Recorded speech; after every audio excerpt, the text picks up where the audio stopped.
Elamaram Kareem. And the next speaker is Elamaram Kareem. Is it there? Ah, yes, please. I will not use the word Thank you, sir. There is no such thing as remedial stock. I would like to mention that this is an anti-people budget aiming for all-out privatization. I call this government 3A government. A government of Adani, Mr. for Kareem, Adani, you have only 8 by minutes Adani. because rest of the time has been exhausted of your What is party. that? What is that? So you have 8 minutes. 8 minutes. 8 minutes? No. 12 minutes. I have to. Your This other budget is full speaker of high has, decibel sound taken, bites with no substances. Your other speaker has taken the rest of the time. So you will have 8 to 9 minutes. You can. Yes. We can adjust, sir. Yes, we all know that budget is presented in the backdrop of an economic scenario when majority of the people are facing unimaginable miseries in the form of huge loss of livelihood, loss of earnings, deepening poverty, and intensified hunger in the midst of unprecedented price rise of fuels and essential commodities. Sir, unemployment is so bad that there are job riots in Bihar and UP. Wealth and income inequalities are among the worst in the world. Millions have been pushed into poverty because of the pandemic and the lockdown. Shame. And inflation is accelerating even in the midst of massive unemployment. Yes. No budget in the recent period had been presented at a time when the economy is going through such a challenging situation. In this scenario, what was needed in the budget was a big push towards job creation and increasing domestic demands. But this budget failed miserably in addressing these issues. Union Budget 22-23 has been presented in the overall background of desperate and destructive privatization drive, forgetting the need of the common man. The so-called inclusive growth, financial inclusion mentioned by the finance minister in her speech displays shameless hypocrisy of the union government. Sir, the total budgeted government expenditure for 22-23 is 39.45 lakh crores, which is just 4.6% higher than the revised estimate for 21-22. That means the increase is below the rate of inflation and hence also below the growth rate of real GDP of 8.5 projected by the economic survey. The budget has proposed a growth in total expenditure by around 1.75 lakh crores from the revised estimates of 21-22. But as percentage of GDP, the total expenditure has come down from 17.8% in 2021 to 15.3% in 22-23 budget estimates. This squeeze on expenditure is visible not merely in the central government expenditure. By squeezing the transfer of resources to states, the state governments are also being forced to do the same. These transfers are to come down from 6.91% of GDP in revised estimate of 21-22 to 6.25% in 22-23. The growth of revenue receipts has primarily grown as corporates were able to accumulate profits during the pandemic, reflected through increased corporation tax realization and also garnered through GST hike and petroleum price from indirect taxes levied upon the common people. The revenue expenditure budgeted in 22-23 of Rs 3.19 lakh crores supposed to include the welfare schemes named after Prime Minister marks an increase by less than 1%. Despite a huge increase in GST collection as claimed by Finance Minister in her budget speech, the allocation of MNREGA is reduced to Rs 73,000 crores from 98,000 crores the previous year. In the face of increased intensity of widespread hunger, food subsidy is also reduced.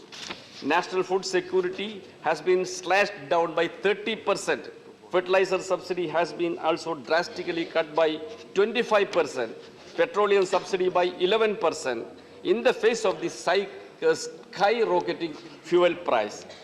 Even the allocation for midday meal scheme, that is for the poor students, now renamed as PM Portion, faced a drastic cut by 1,267 crores. Sir, budget did not bother about the miseries being faced by the working people during the pandemic in the form of loss of livelihood and earnings, and also widespread informalization of employment. Despite demands for relief and expansion of social security for all, the budget remained absolutely in a denial mode for the working people who actually create wealth for the nation. The budget does nothing to stimulate demand for affecting the economic revival and also for providing relief to the working people. The outlay for a whole range of programs that provide relief to the poor have actually been slashed compared to last year. Sir, what was required was introducing an urban employment guarantee scheme.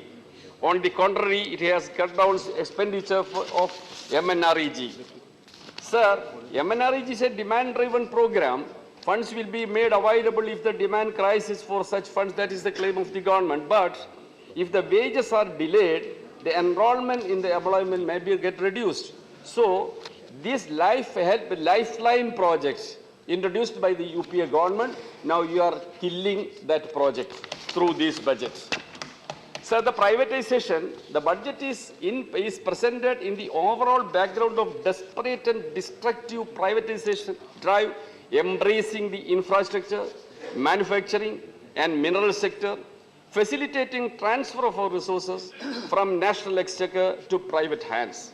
So, the corporates could double their wealth during this pandemic, COVID pandemic.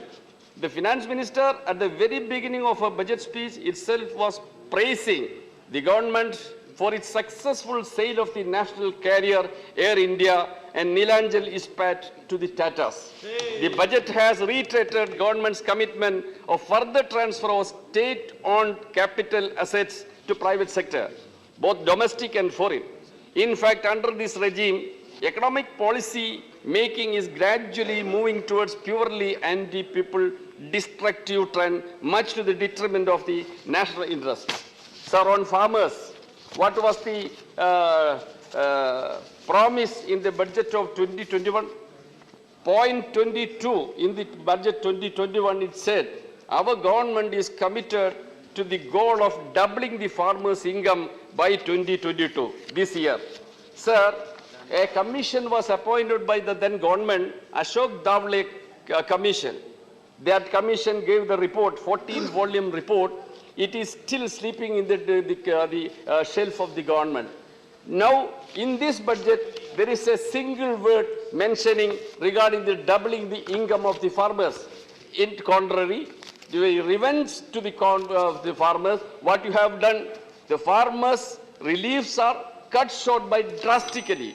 Procurement remunerative price of Mr. non Kareem, wind waiver up were now. not even addressed. We have two more speakers. Yes, I am concluding, sir. Total allocation was 4,74,750 crores in 21-22, which has now fallen to 3,70,303 crores. That is over a lakh crore reduction. That is a revenge on the farmers who were on the struggle against the controversial farm laws. The share of the rural development in the budget has also fallen from 5.59% to 5.23%. Allocations for all major schemes for farmers have also seen budget cut. The allocation for procurement of FCI and under decentralization procurement sum has been reduced by 28%. Allocation for funds for the fertilizer subsidy has been reduced by 25%.